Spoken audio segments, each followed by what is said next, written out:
नमस्कार। आगरा वासियों से आज और एक खुफिया इन्फॉर्मेशन शेयर करते हैं। दयालबाग आश्रम के गुंडों की किस तरह से ये रैकेट चलाते हैं।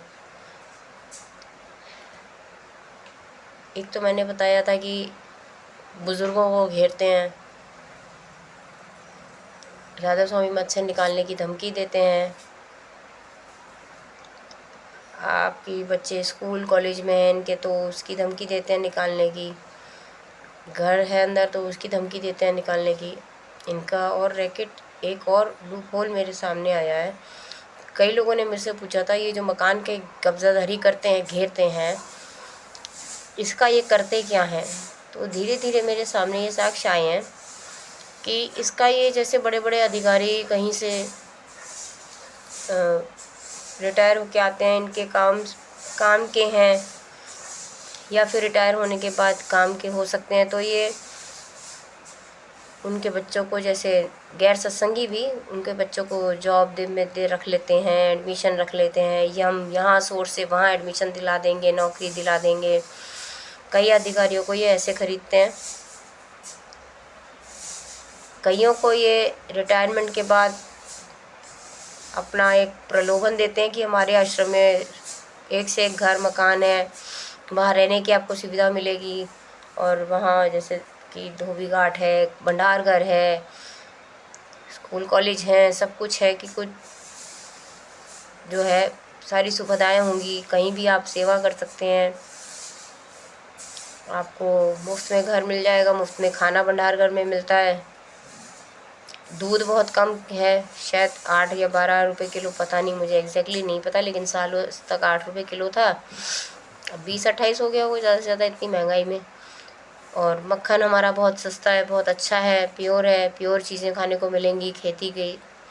इस तरह से कई सारे बड़े बड़े अधिकारियों को रिटायरमेंट के बाद का भी प्रलोभन देते हैं, और रिटायरमेंट के बाद कई अधिकारियों को लेके भी आ जाते हैं। लेके आने की बात है, मतलब हर शहर में इनकी ब्रांचें हैं, वहाँ अपने घर दे दिए, सुविधाएं दे दी, और अगर सेवा करनी है तो सेवाएं दे दी, और फिर उनसे अपने काम निकलवाते हैं। एक तरीका इनका और आगे आया है, जैसे ये मकान के कब्जे करते हैं, तो लोगों ने पूछा था ये करते क्या हैं। मुझे भी नहीं पता था, लेकिन अभी साक्ष्य सामने आया है कि ये कई गैर सत्संगियों को एक तरह से प्यार मोहब्बत में सुविधाएं देकर खरीदने की कोशिश करते हैं। मकान दे दिया, कोचिंग चलाइए, IPS IAS के जो हैं बच्चों को, जो अपने हैं उनको सस्ते में पढ़वा दिया, मुफ्त कोचिंग सेंटर दे दिया, घर खोल दिया, ले भाई कोटी ले पढ़ा। इस तरह से कई ये गैर सत्संगियों को भी की सुविधाओं को खरीद लेते हैं, कि गैर सत्संगी की सर्विसेज को खरीद लेते हैं जो वो देते हैं। सुविधाएं गलत बोल दिया। तो कई गैर सत्संगियों को तो इस तरह से खरीद लेते हैं, उनकी सेवाओं को खरीद लेते हैं। जो कोचिंग दे सकते हैं तो कोचिंग, मकान दे दिया, भाई तू कोचिंग चला, बाकियों से ले, हमारे बच्चे फ्री में पढ़ा, और कई सारे कामों के लिए दे देते हैं। हो सकता है कभी कहीं किसी पार्षद को भी एक कमरा ऑफिस दे दिया हो कि भाई ले तू ऑफिस चला, ये कमरा ले, कोठी ले, दुकान ले। और क्योंकि इनका रैकेट सिर्फ आगरे में नहीं है, इनका रैकेट पूरा ऑल ओवर इंडिया है, बाहर भी है। बाहर अभी किस तरीके से काम करते हैं मुझे नहीं पता, लेकिन इंडिया में इनका यही तरीका है। घरों में बैंक खुलवा दिए, कोठियाँ दे दी हैं, या तो 1 रुपये के किराए पे चल रहा है, या सस्ते से सस्ते किराए पे दे रखा है। तो जब इन पे प्रशासन हमला करने आता है तो ये सारे एहसान उंगलियों पे गिनाते हैं कि हमने आपको कितनी सुविधाएं दे रखी हैं। 100 फुटा रोड पे एक SBI बैंक भी है जो सत्संगी की कोठी का है, और वो प्रशासन को एक सुविधा है। और एक SBI बैंक नहीं, वो सॉरी PNB बैंक है, और एक और भी बैंक ऑफ बड़ौदा या बैंक ऑफ इंडिया, ऐसा कुछ भी सत्संगी की कोठी में खुला है, मैंने देखा है। इस तरह से सत्संगी, गैर सत्संगी, बहुत लोगों को ये लोग इसी तरह से खरीदते हैं। कोठियाँ दान पे दे रखी हैं, जिससे प्रशासन दब जाता है, मुंह बंद कर लेता है, लाखों करोड़ों का किराया बच रहा है। कुत्ते कमीने बने रहो, मुंह पे टेप लगा लो और मरने दो लोगों को, मरते हैं तो।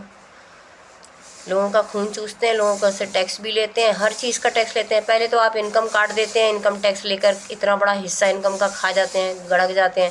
फिर हर चीज़ में आपको टैक्स चाहिए, प्रॉपर्टी का टैक्स, सड़क पे चलने का टैक्स, इसका टैक्स, रेस्टोरेंट में खाने का टैक्स। मतलब बलात्कार ही हो गया।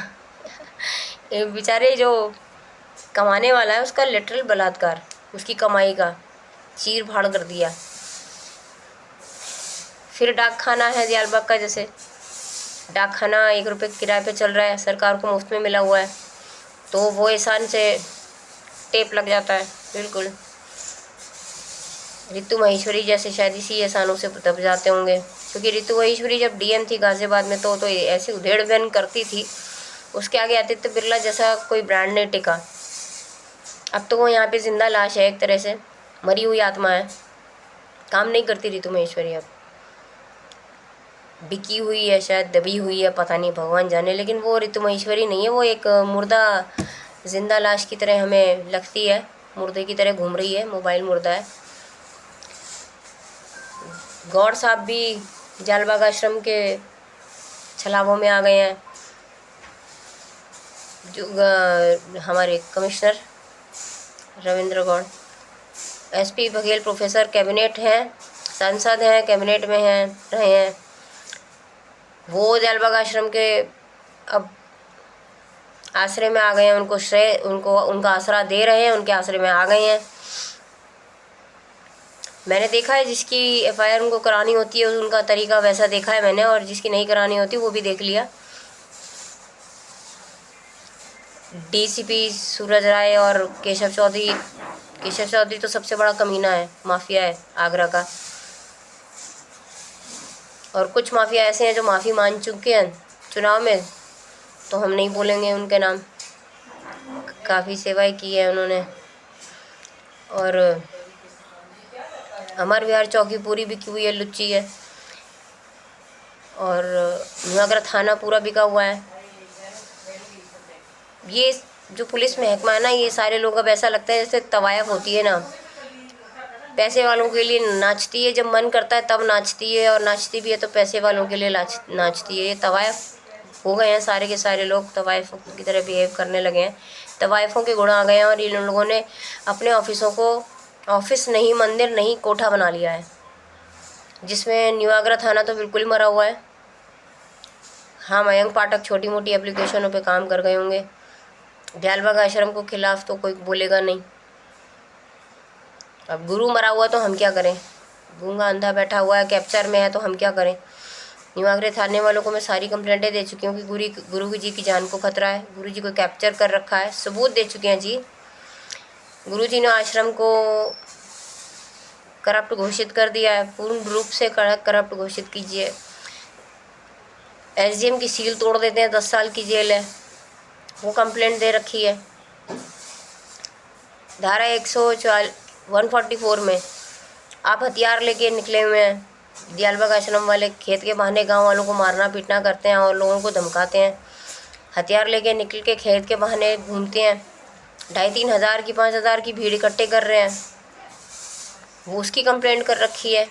मगर मजाल है कि न्यू आगरा थाना इनके खिलाफ कोई काम कर दे, क्योंकि न्यू आगरा थाना की ज़मीन एक्चुअली उसके दस्तावेज निकलवा जाएँ तो सच सामने आ जाएगा।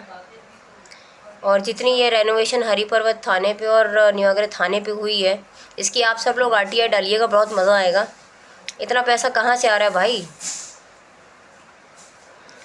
चौकी चलाने के पैसे नहीं होते हैं। मैंने वॉइस ऑफ कॉप्स में काम कर रखा है, वॉइस ऑफ कॉप्स पुलिस के लिए काम करती थी संस्था, उनकी तकलीफ़ों को समझना, मैंने 2 साल काम किया है, उनकी तकलीफ़ों को समझना, उनकी मदद करना।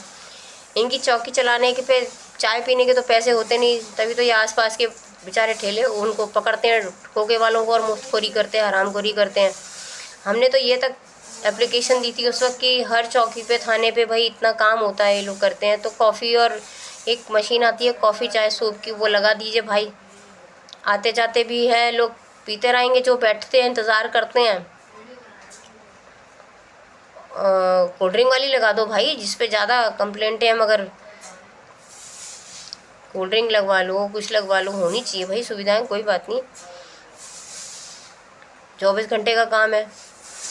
एक तो मेन जो चौकी का टेबल होता था उसके बगल में ही बिस्तरा फैला हुआ है, वहाँ सूखे हुए कच्चे बनियान पड़े हैं, और यहाँ उल्टे हाथ पे और सीधे हाथ पे जो धुले हुए कच्चे बनियान पड़े होते थे। उसका तो प्रारूप काफ़ी कुछ रूप बदल चुका है, सुधार हो चुके हैं। अब मंदिर क्यों बना रहे हैं थानों और चौकियों पर, पता नहीं थानों पे क्यों मंदिर बना रहे हैं। मंदिर का तो कोई सेंस ही नहीं है। जब बुद्धि भ्रष्ट है पूरी तरह से, आप क्या कर रहे हैं आप? कोठों के अंदर दिल में किसी के वास हो सकता है, किसी तवायफ के अंदर भगवान का, लेकिन मुझे नहीं लगता कोठे के अंदर किसी तवायफ ने आज तक मंदिर बनाने की हिम्मत की है, और उसको पता है कि गलत जगह है, वो नहीं बनाती। क्या कर रहे हैं आप? सीएम जी, सीएम पता नहीं कौन कौन इसके लिए रिस्पॉन्सिबल, आई डोंट नो। कोठों के साथ आपने मंदिर बनवा दिए, बताइए कौन हनुमान जी, कौन राम जी, कौन ज्ञान जी? यहाँ तो कोई योगी जी को नहीं जानता। पूरी यूपी की पुलिस में देख लीजिए, कौन योगी जी, कौन कौन सा डर, डर क्या होता है? वो टकला, अरे वो घंटी बजाता रहता है अपने ऑफिस में बैठ के, उसको तो हम यूँ ही डील कर लेते हैं। देखो 113 पे देखो, जन सुनवाई पे रितु महेश्वरी आई थी, भौंक रही थी। वादे तो टिप टॉप क्लास करते हैं ये लोग। जन सुनवाई पे जो नहीं ठीक से विवेचना करेगा और कार्य करेगा तो सही कार्य के खिलाफ कार्रवाई होगी। मुझे तो हमेशा दरवाजे से वापस भेज देती है, आपका काम यहाँ से नहीं होगा। अरे क्यों नहीं होगा, जरा भाई लिख के दे दो। बेकार हो गई है, मर गई है। पता नहीं, कोई कहता है नोएडा में कोई केस हो गया उसके ऊपर, तो क्या हुआ भाई? वीके सिंह सांसद इतना बड़ा चीज़ है, 17 केस झेल रहा है बिना बात के, जिंदा है, स्वस्थ है, हंसता खेलता है और बढ़िया घूम रहा है। तुम एक ही केस में मर गई।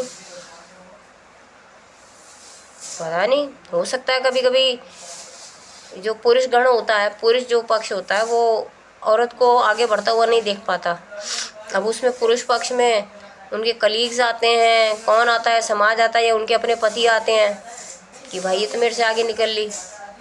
आई डोंट नो किस पुरुष ने, किन पुरुषों ने और किस समाज ने इनको दबा के अंधा गूंगा बहरा बना दिया है।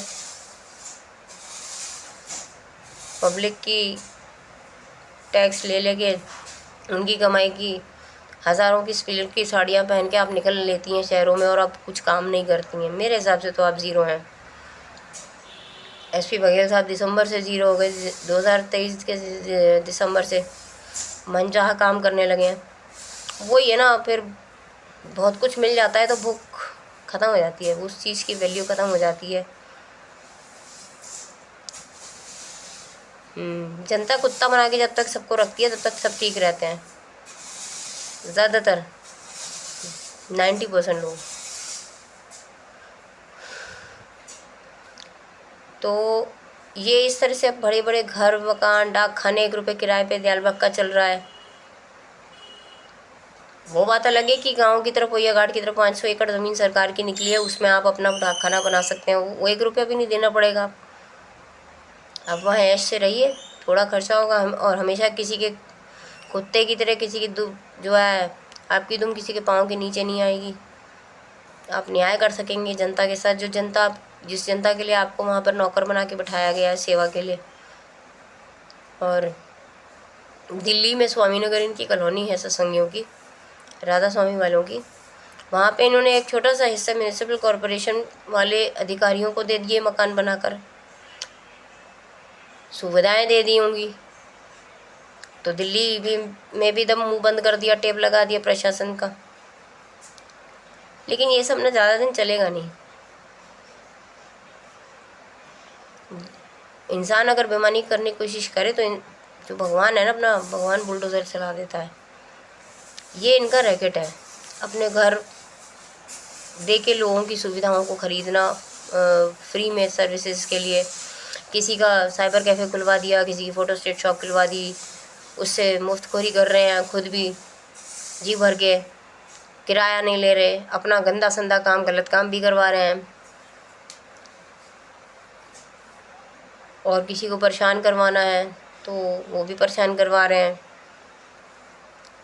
मान लीजिए ये 100 फुटा पे या जालबाग रोड पे अपनी 100 दुकानें खोलते हैं या 10 दुकानें खोलते हैं और बहुत ज़रूरी दुकानें हैं, अगर दवाई वाला भी इन्हीं की दुकान पे बैठा है और आप इनसे इनकी ठन गई है, इमरजेंसी में आपको कोई दवाई चाहिए, उसी दुकान से आप मर जाएंगे।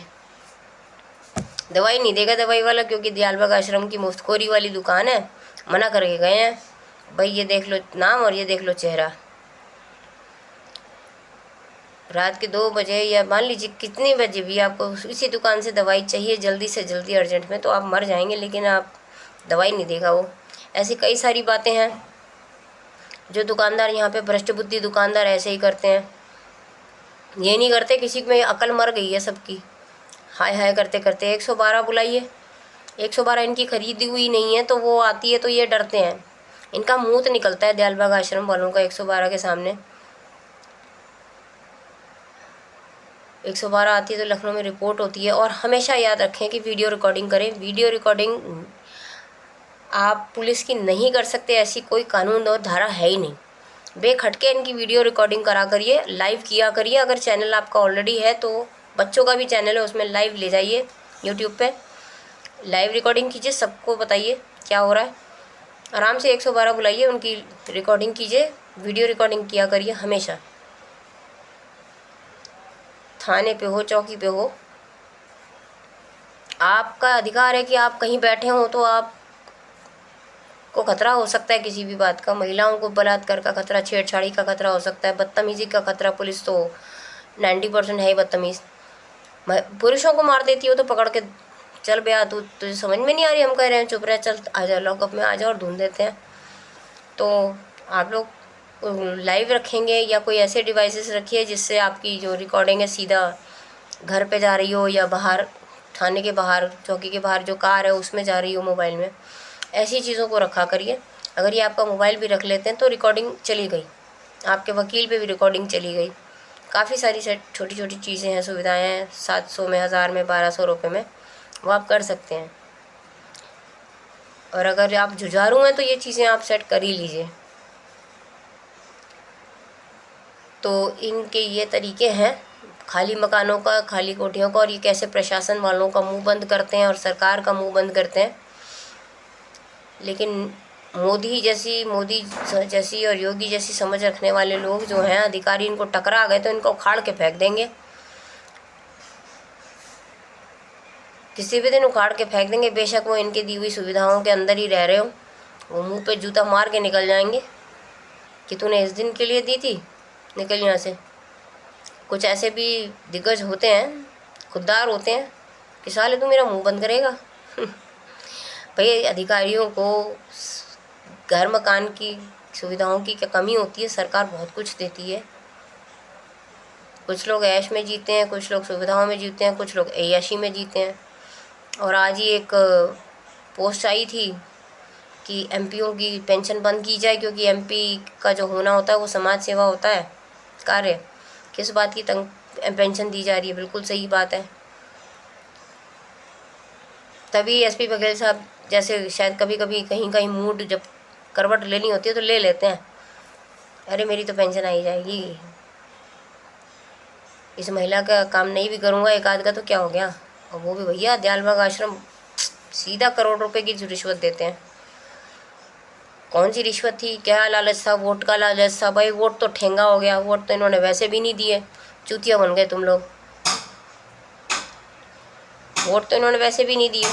गुरुजी से की वीडियोग्राफी कर ली, सपा पे लगवा दिया और सबको भेज दिया सपा पे लगाना है, सपा का चपा बन गया। कौन से वोट मिल गए बघेल साहब आपको? ऋतु महेश्वरी जी, आप लोग छिछोरे हैं, अपने काम पे भरोसा नहीं करते, मोदी योगी पे भरोसा नहीं करते, चुतियापंथी पे भरोसा करते हैं। धेगा मिल गया आपको। हमारे पार्षद से कहने गए थे कि मेरे 30 लाख वोट हैं, हम तो नोटा दे रहे हैं। उन्होंने कहा ठीक है भैया, विश्वास होना चाहिए, विश्वास नहीं है तो अच्छी बात है, नहीं देना चाहिए वोट। ठेंगा है, इनके वोट इनके घर पे रखे रह गए। तो भाई आप लोग जरा थोड़ी औकात में रहिए। आखिरी मैसेज मैं आप ही लोगों को दे देती हूँ, हर राक्षस का दिन आता है, आपका दिन आ चुका है। जय हिंद, जय भारत।